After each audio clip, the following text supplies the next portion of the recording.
Atacó y enterró a una joven y además estafó a compañeros con los que vivió en una residencial de Providencia. Se trata de un danés que, haciéndose pasar por un maratonista palestino, ha recorrido el mundo literalmente engañando. Sí, y su caso inspiró una serie policial. Conversamos con algunos de los protagonistas de esta historia ocurrida en Chile en el siguiente reportaje de Patricio Angulo.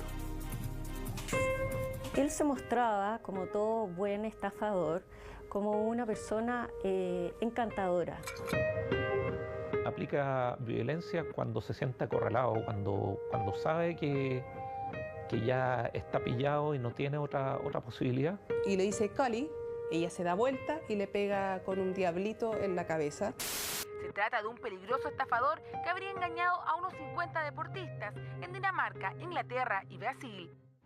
Julio de 2011, la joven estadounidense Cali Quinn era atacada y enterrada bajo escombros al interior de una vulcanización en Providencia. Espeluznante caso policial que una década más tarde es parte de una serie de televisión.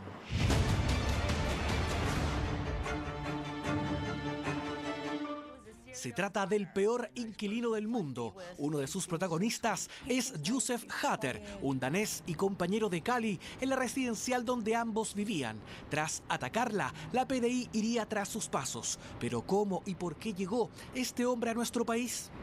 Josef decía ser un maratonista palestino, conseguía dinero para participar en competencias, las que luego abandonaba. Se dedicaba también a estafar a deportistas. Así fue como llegó en 2011 a una carrera en Atacama.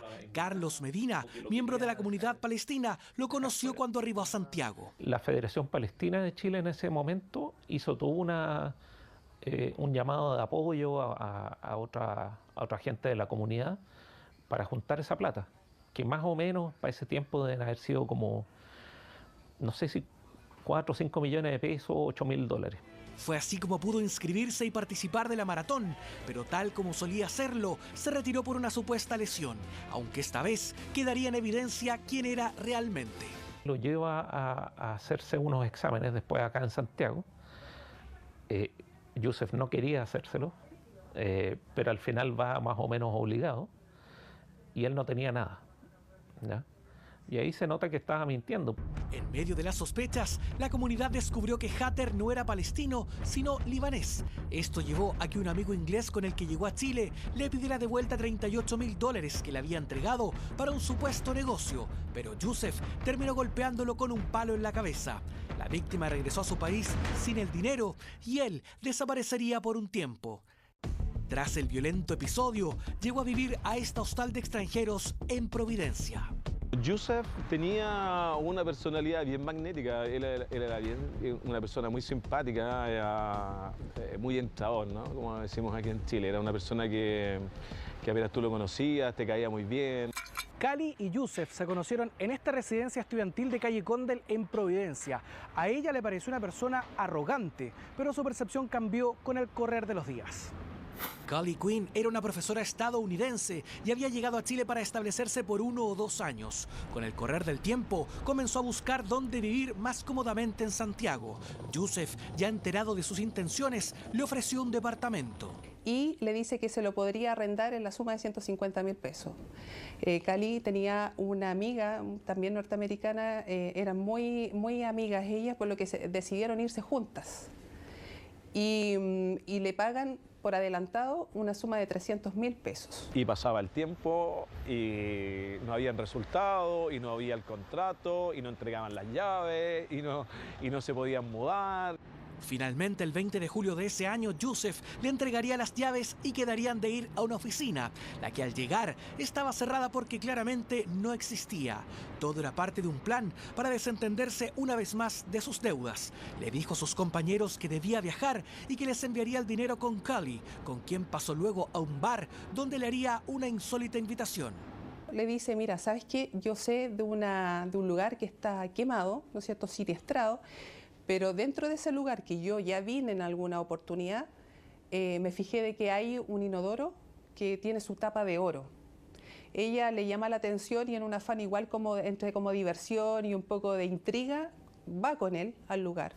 Luego de salir del bar, ambos llegaron a lo que quedaba entonces de esta vulcanización, en busca de este singular elemento, sin ella sospechar cuáles serían las reales intenciones de Josef.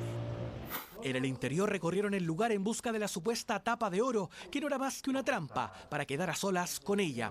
Pasado algunos minutos, la atacó en su cabeza con la idea de hacerla desaparecer y que sus compañeros creyeran entonces que Cali había escapado con el dinero. Y que a raíz de ese golpe ella pierde el equilibrio de su cuerpo, cae al suelo, de manera inmediata este tipo se tira sobre ella y la comienza a estrangular manualmente. Es trasladada hasta otro lugar de este mismo recinto, donde Hatter la cubre con una manta gruesa y cenizas y escombros del lugar. Sin embargo, increíblemente, la joven sobrevivió a la agresión y como pudo, llegó a la residencial. Se venía cayendo, ¿no? Y pidiendo ayuda. Salieron todos los chicos de la casa, que eran, imagínate el escenario, puros niños de 18 o 21 años, universitarios, no entendiendo qué es lo que pasaba, Coli sin poder casi abrir los ojos, a tientas.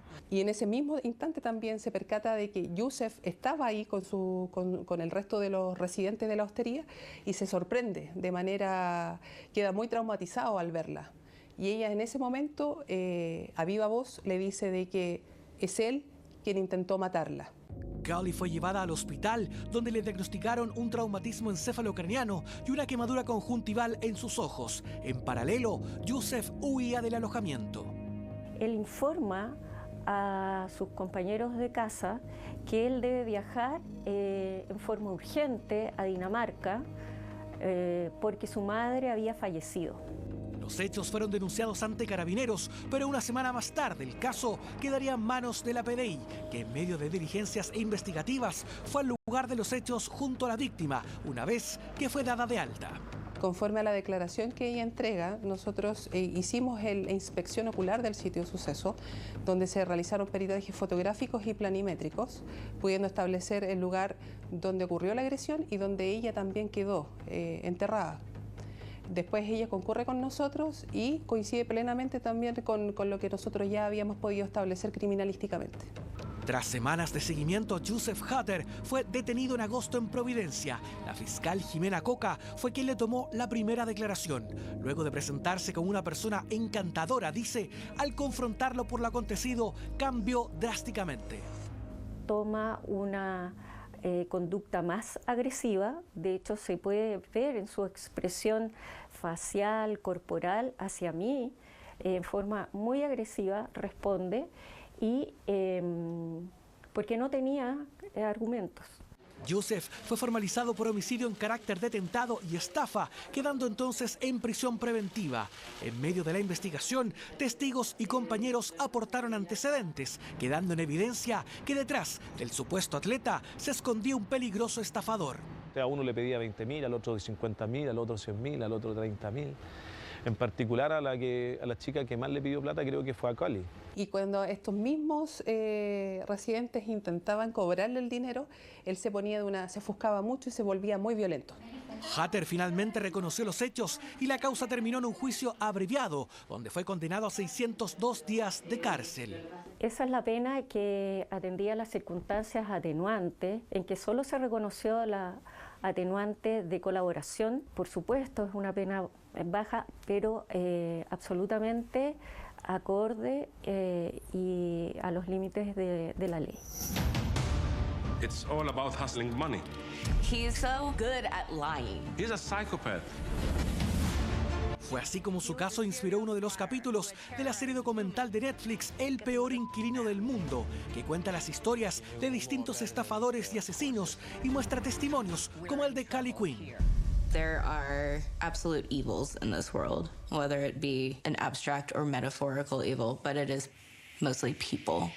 Tras cumplir su condena en Chile, Yusef Hatter fue deportado a Dinamarca, donde enfrentó cargos por estafa, pero al poco tiempo fue sorprendido cometiendo nuevamente delitos, esta vez en Costa Rica, donde habría engañado e intimidado a más mujeres. Comienzo a ir a lugares donde yo sé que puedo tal vez encontrarlo, pero él, al darse cuenta que yo busco a la novia, él me indica a mí que yo no sé de lo que él es capaz de hacer. La víctima de este sujeto dice no creer ser la única afectada en Costa Rica, pues Youssef Khater siempre portaba gran cantidad de dinero en efectivo. Por esta razón, Carlos Medina decidió crear un blog donde actualiza los movimientos de Youssef a fin de alertar a potenciales víctimas sobre su conducta. Es un psicópata en el sentido que tiene poca empatía y todo, pero no es alguien que te vea en la calle y vaya a ser violento contigo directamente, sino que cuando se siente acorralado es cuando ocurre este tipo de cosas. Tras el lanzamiento de la serie, Cali optó por aislarse, mientras Youssef, quien registra pasos también por Nicaragua, estaría actualmente en Dinamarca, donde seguiría haciendo lo suyo, aunque ahora con un nuevo alias, August Eriksen.